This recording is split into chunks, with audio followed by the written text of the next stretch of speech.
What's up, everyone? Coming back with another video today. After the PGL Cluj Napoca ending and Vitality taking down Paravision, obviously, as you can see here, to be the victors of the tournament, and nobody looks remotely close to beating Vitality. We'll go into depth later. I mean, these guys are the best team in the game, probably the best team of all time. I mean, when you look at who these guys have, Rops, Closer of the Year, Apex, IGL of the Year, Zaiwu, Player of the Year, Flames the second best opener of the year, and Mezzy just doing insane things all the time. He had some insane clutches and some insane rounds in general in this grand finals. He had some insane B holds on Dust 2 to make it as not close as it is, but we'll get to that later. But I mean, and Coach of the Year, it's just this team just looks the best. This team looks the best of all time. Nobody is going to come close to this team probably in a long time after this era has ended. Who knows when it's going to end? This team doesn't look like it's going to be slowing down. None of these players look like they're going to be slowing down. If we go to the overview of the tournament, Zaiwu getting MVP of the tournament, not the grand finals. We'll talk about who the grand finals MVP is. But Zaiwu getting the MVP of the tournament, just another one to stack on to his accolades. I mean, this guy's just stacking accolades, MVPs, trophies, whatever. Whatever trophy you can think of, he probably has it. 85.1 ADR, 1.39 rating, 4.59 swing. I mean, all these stats just look incredible. Like he's not slowing down, and I'm scared, but I'm also very eager to see what he does and how he progresses throughout the year and how this team progresses throughout the year. But when we go to the playoffs, my predictions were decent, but I mean, there's only two teams that really failed me, right? Falcons. I mean, these guys got to do something, bro. These guys got to do something. Overtime and Dust 2, but if you're not Vitality, you're probably not going to beat Paravision in a Dust 2. These guys just have an insane win percentage on Dust 2, and it doesn't look like it's going to stop from anybody except Vitality, and maybe a few things here and there. 13-7 on the Mirage, and after that, I kind of thought, okay, Falcons are in their groove. They just won the Mirage. They're going to go in Ancient. You go to look at the Ancient, and it's 13-8, not very close. And I mean, at this point, something just really has to happen with this team. Tessa's on a 0.84, Kiyosuke on a 0.86. I mean, you just can't have that from these players, right? I mean, Kixin having a 0.93, it's their IGL. Unless you're insane IGL, unless you're Apex, right? You don't expect your IGL to do very good. So the fact that Kixin and especially Kiyosuke are below him on the ratings, that's just, I'm not trying to be a stat Stanley, right? I'm not trying to be a stat Stanley, but these guys got to perform better. Nico and Monacy trying to carry them to victory again, but they don't. Zaiwu looking incredible on this team. He's looking very good against everybody but Vitality again, but that's just a stipulation. But everybody else, he's looking very good on this team. I'm really glad he moved to this team. James, Dustin have been catering this guy and really making him feel a part of the team and have an important role on this team. And especially after that Spirit stint where everyone was kind of just not high on Zwei, I'm really glad that he could potentially have found his home here. Mouse versus Na'Vi, pretty good for pretty good for Mouse. I did expect Mouse to win against Na'Vi. They have a winning streak against them, I think, for a while now, or at least since this year and most of last year. Na'Vi winning the Ancient, and then just a sweep from Mouse, nothing to really look at here. And then Aurora tried to make it close, but again, it's Vitality. Everyone knew it was going to be a 2-0. We don't have to look at that one really much. This one, I'm really glad, because in my predictions video, I did have Furia winning, but I also really wanted it to be close because I want this Mongols, and I think everybody wants this Mongols team to come back to what they were.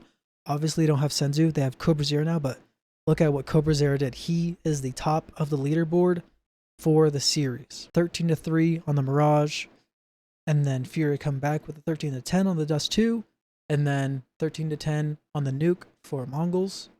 But Cobra Zera having a 1.34, that's awesome. I love to see the new guy really showing up to the team that he got brought on and showing why he does deserve to be on this team. Everyone's been high on this guy for a while. Everyone knows this guy was good, and to be able to show it on the international stage, on the tier 1 stage with a team like the Mongols against a team like Furia, I'm really glad to see that. I'm really glad to see that this team is starting to win some important matches and get into the playoffs instead of just getting out at the first round of the playoff stage. And then we go to the semifinals, Paravision versus Mouse, 2-0, decently close, but this Mouse team really needs to figure it out.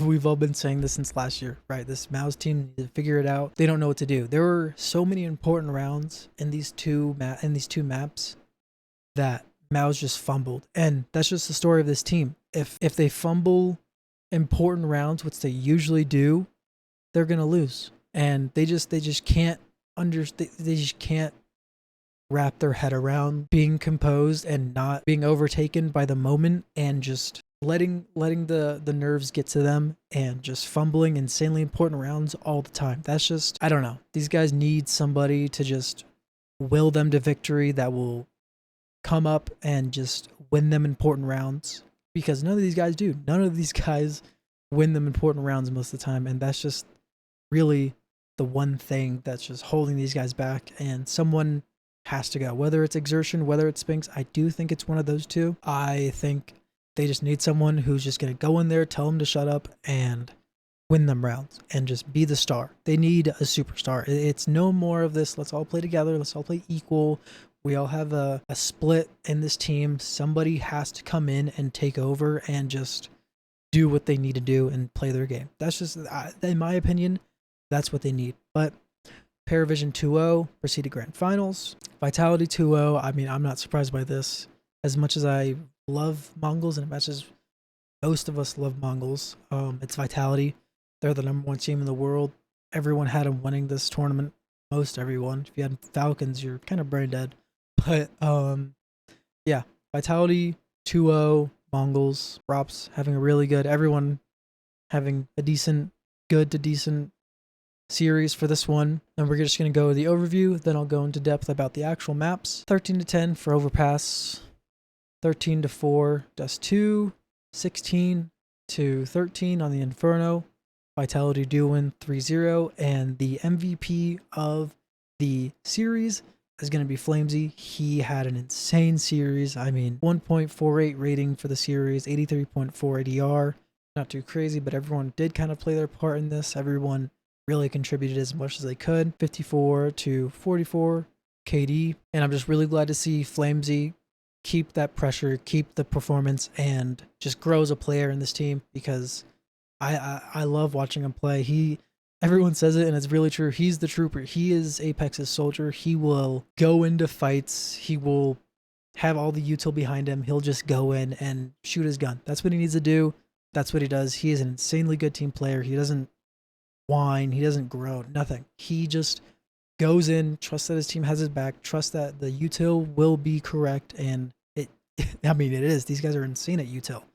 And yeah, good for Flamesy. I'm really glad he had a really good performance here. And when we go into map 1, 13-10 on the overpass, just watching this overpass, as close as it was a really good map. I really like watching this map. Props had a really good takeover map. 1.33 rating, 83.7 ADR, 18-15 KD. Just watching this map specifically, one thing that really stood out to me was the amount of pressure on the util that Vitality had. The mollies were on point, especially on T side. The mollies and the nades were absolutely on point. They missed some heaven smokes. They did miss some heaven smokes on B for the T side. They do have to polish that up. But the nades that were being thrown and being used was just insane. They were just the double nades, the nade stacks, or just having reposition nades. Oh, it was really awesome to see, and I'm really glad that we're seeing this, because we can see how good a team actually is and how much of a step up one team can be from everyone else just in util. And that's one thing that I personally love to see, is just the masterclass of util. Props obviously having a really good takeover series, and then Flamesy right behind him, 14-13 KD, 60.8 ADR, and then a 1.28 rating with a 420. Lays it. Swing. So really good from him. Then we go on to map 2, Stomp, Dust 2, 13-4, absolute stomp. This is kind of this is kind of where everyone really just contributed, and just everybody's green for Vitality, and absolute red carpet for everyone on Paravision. Paravision, even though it was 13-4, they had some weird rounds. I mean, I think it was a 1v2 defuse. I don't remember exactly, but it was on the pistol round, and I think it was Zway. Yeah, it was Zway who had the kit, and then I think he died. James picked him up, picked up the kit, and just 1v2 defuse. It was insane. But other than that, pretty much a stomp. 13-4. Again, everyone just contributing. And when it's a 13-4, you're not really going to find much of anything to talk about unless there was a cool round or anything like that. Everyone doing their part. Then we go to map 3, overtime, 16-13. If we look down, Flamesy, this is where he really popped off. He had all the rounds in the world to do what he wanted. 27-21 KD with a 96 even ADR, 1.63 rating, and a 6.69 nice swing. And I mean, yeah, this is just really where Flamesy kind of shined. He loves banana. Flamesy loves lurking, or not lurking, but working on banana, and especially with all the util, again, the great util that this team has. If you have great util usage, you're going to usually take banana, and your entry fragger is really going to have a great time and an easy time if you're giving him the resources that he needs. When you go against James on Inferno, it's going to be hard. There's going to be a lot of saves. There's going to be a lot of slow rounds, CT and T. And I mean, there was a ninja diffuse that James had. I think it was a 1v3 planted on an A site, and he just walked through arches, and just everyone's going to B site trying to kill him, because I'm pretty sure he had the op, and they obviously want to take the op away from James. That's what you want to do. But he just gets the absolute closest ninja diffuse, and that's just really the only part that I really wanted to kind of talk about that stood out to me the most. But again, util usage, learn your util usage. This team's ridiculous. I don't think anybody's really going to be stopping this team. I really want to see how far this team can go, and how much they can win, and how much they can grow as a team, because there's nothing stopping this team except for themselves. I think that is the truth.